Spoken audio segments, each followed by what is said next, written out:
leo sio mchezo, alafu ni wakina mama tu wenye kuonyesha maujuzi na mauwezo kama hayo.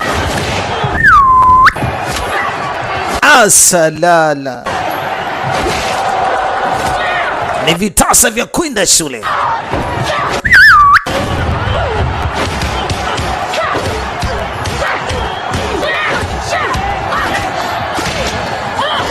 Vitasa, vitasa.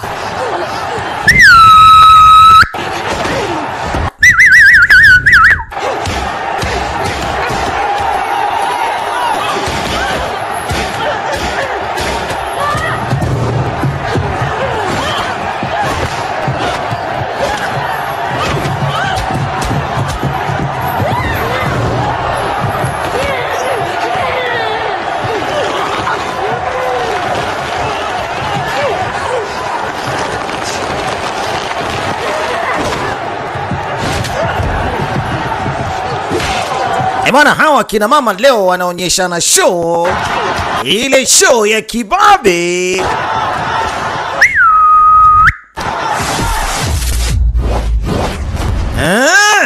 Kampa ya kwenye pua lazima imchanganye. Haoni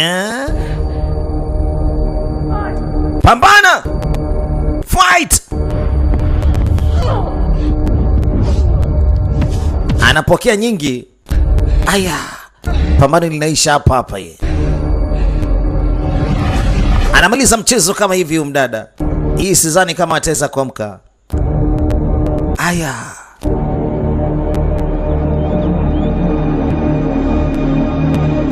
Ni kama ila fulani hivi zimefanyika. Naona kama sijaelewa hapa. Maskini ya Mungu mdada Charlie.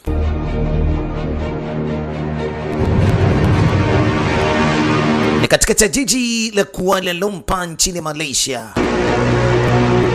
mpaka jiji la Dar es Salaam Tanzania. Safari yetu inaanzia katika jiji la Dar es Salaam, uwanja wa ndege wa Nyerere. Tunapanda ndege mpaka Ethiopia. Ndege hiyo inaitwa Ethiopia Airline. Tunabadilisha pale ndege, tunaelekea mpaka Hong Kong. Yes. Alafu Hong Kong tunachukua ndege nyingine kuelekea Malaysia. Yes. Safari yetu inatukuta katika mji mzuri, mji ambao una maendeleo kwa kiasi kikubwa, nchi ya Malaysia. Sio mchezo.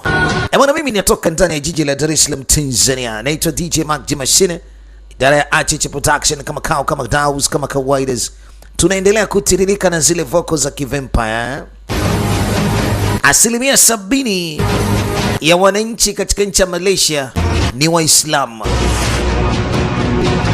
Hapa leo tutashuhudia majina mengi: Hassan, Hussein, Bakari na mengine mengi kweli kweli, kama Fizi Azmi, Ismi Melinda, Pato Hilal, Azman. Yote ni majina ya Kiislamu. Kama Daus, kama kawaida ni DJ Mark, idara ya Achiche Production. Bwana, ndinga hapa kubwa kweli kweli, sio mchezo. Hii ndinga bwana inakuja hapa ndani ya kituo cha mabasi nje ya jiji la Kuala Lumpur Malaysia. Hii ni mikoa ya tofauti na mikoa mingine kutoka katika jiji la Malaysia ambalo linaitwa Kuala Lumpur. Anateremka bwana mdogo mmoja katika hili eneo. Yani amerudi sehemu alikozaliwa, sehemu alikokulia, anarudi. Sijafahamu wapi alikuwa ameenda, lakini ndio hivi sasa kasharudi nyumbani na hatimaye anaenda kurudisha ile heshima yake. Anajua huku kuna watu wengi wanamheshimu, ameishi kwa muda mrefu huku, maisha ya huku anayajua vizuri. Kwa upande wake anasema huku kunaweza kukaa kuna amani kwake, japokuwa kulikuwa kuna matatizo, lakini ana imani sasa huku kidogo anaweza kupata maisha. Akiwa njiani kuelekea katika hilo eneo, nyuma kuna gari ilikuwa inakuja. King'ora kikaekwa, anaekwa chini ya ulinzi. Tatizo nini? Kwa sababu anatembea na mguu, ama anakokwenda huenda ni mbali na kutaka kutembea kwa kutumia basi. Alimwambia usigeuke, tulia kama ulivyo. Anayeteremka alikuwa ni polisi. Unatokea wapi mister? Machang. Machang. Hebu nionyeshe kitambulisho chako mzee.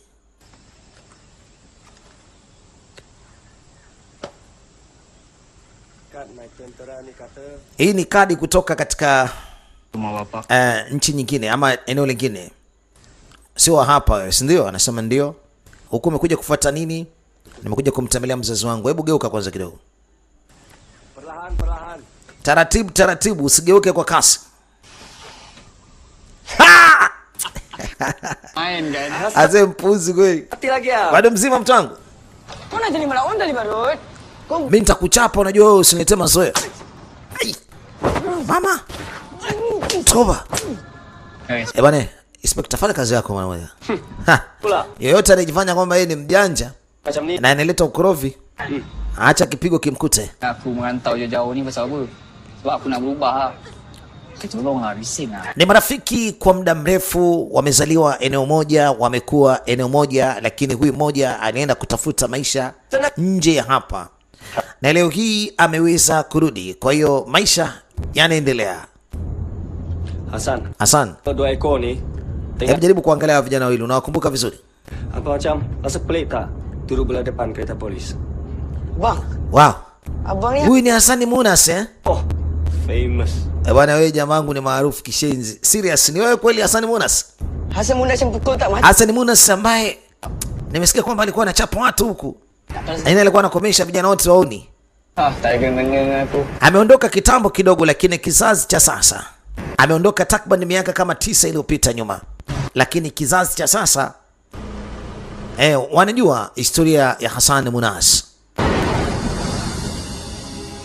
Pindi aliweza kuliangalia kile eneo, kwa sasa hivi limeendelea kwa kiasi kikubwa. Anakumbuka ukorofi wa kipindi kile, matatizo kati ya wananchi na wawekezaji ambao walikuwa wameleta wajenzi katika kile eneo. Magreda alikuwa tayari ameshafika na watu walikuwa wanataka kubomolewa nyumba zao. Vijana bado walikuwa hawaamini, lakini mwisho wa siku walisema wanataka kuchukua picha ama kama selfie fulani hivi na Hassan. Lile eneo amekumbuka vizuri, lakini sasa hivi pale kuna maendeleo, kuna kituo cha polisi.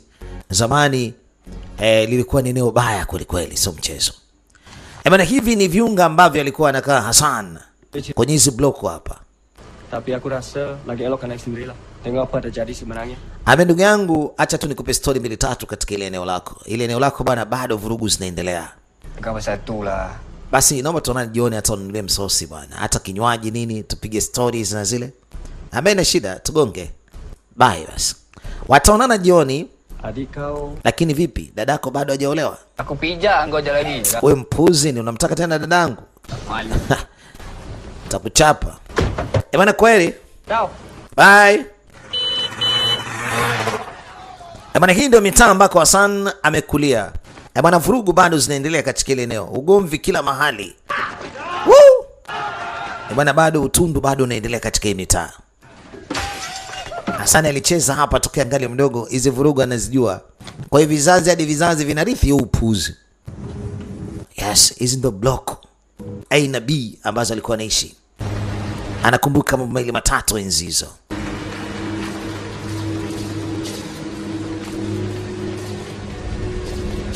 Kuna wenye vita walikuja, wenye vigoda walikuja ili kutaka kura, na wananchi walikuwa wanawasikiliza na kupewa misaada midogo midogo. Anakumbuka vizuri sana Hassan kwa kipindi hicho. Flati Jamera Rajame akaingizana mpaka hapa ndani. Jengo halijabadilika, lakini kuna baadhi ya vitu vilikuwa vimebadilika, hususan wakazi katika ile eneo wengi wao ni wapya. Vijana wanatumia madawa ya kulevya mbele ya watu bila hofu.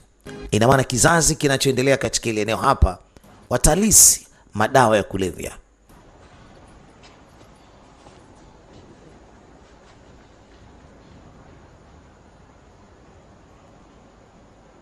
Inaonekana kuna mtu alikuwa anafanya usafi hapa na kuyatengeneza maua yake ama kuyapamba.